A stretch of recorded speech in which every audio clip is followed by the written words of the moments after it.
Shalom, shalom. Saudara, di penghujung tahun adalah wajar jika hati kita dipenuhi perenungan.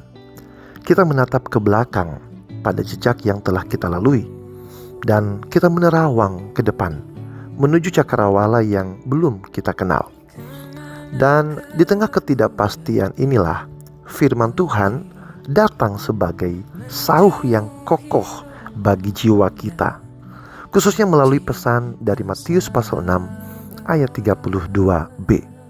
Demikian, akan tetapi Bapamu yang di sorga tahu bahwa kamu memerlukan semuanya itu. Saudaraku, itu merupakan kalimat sederhana yang memegang jaminan luar biasa, yaitu Bapa kita di sorga tahu. Saudara, tahun 2025 akan segera kita tinggalkan. Sebuah tahun yang menguji iman, namun sekaligus menyingkapkan kesetiaan Tuhan yang tak berkesudahan. Kita telah melewati berbagai tantangan, tetapi di setiap tikungan kita juga menemukan alasan baru untuk bersyukur atas pemeliharaannya yang ajaib. Saudara, kini kita berdiri di ambang pintu tahun 2026. Berbagai prediksi ekonomi dan politik mungkin berdengung di telinga kita, mencoba melukiskan masa depan.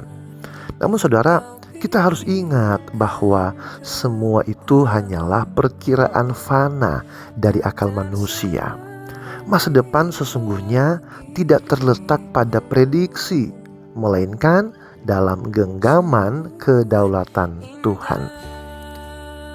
Saudara, ketidakpastian ini seringkali menjadi lahan subur bagi benih kekhawatiran.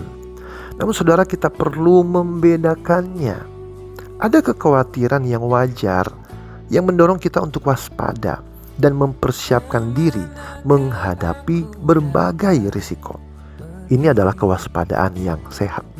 Tetapi ada pula kekhawatiran yang merusak, kekhawatiran yang dilarang oleh firman Tuhan. Inilah kekhawatiran yang melumpuhkan sukacita, merampas kedamaian, mengaburkan pengharapan, dan membuat iman kita kepada Tuhan seolah sirna. Kekhawatiran inilah yang harus kita perangi. Mengapa kita harus menolaknya, saudara? Sebab kita memiliki Bapa yang bukan saja mengetahui, tetapi juga berdaulat penuh.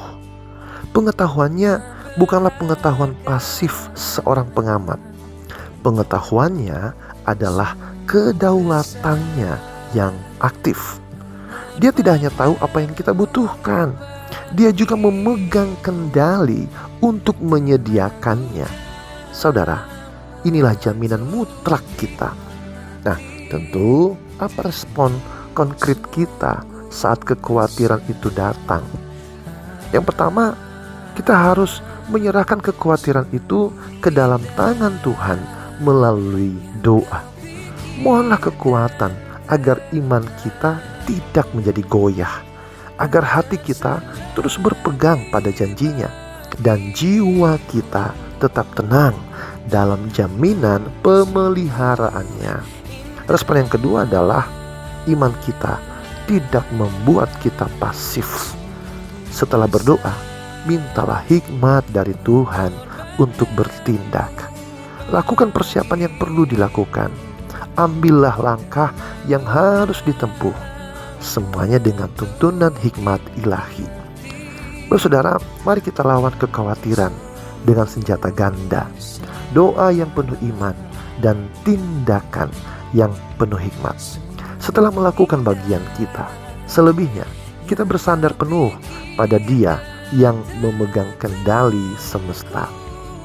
Saudara, menjelang tahun 2026, mari kita melangkah bukan dengan bekal kecemasan akan prediksi manusia, melainkan dengan bekal keyakinan akan janji Tuhan. Mari kita menyongsong tahun yang baru dengan hati yang optimis dan penuh sukacita. Dan kiranya penyertaan dan berkat Tuhan melimpah atas kita semua. saat kita melangkah bersama Tuhan ke dalam babak yang baru ini. Tuhan Yesus memberkati. Shalom.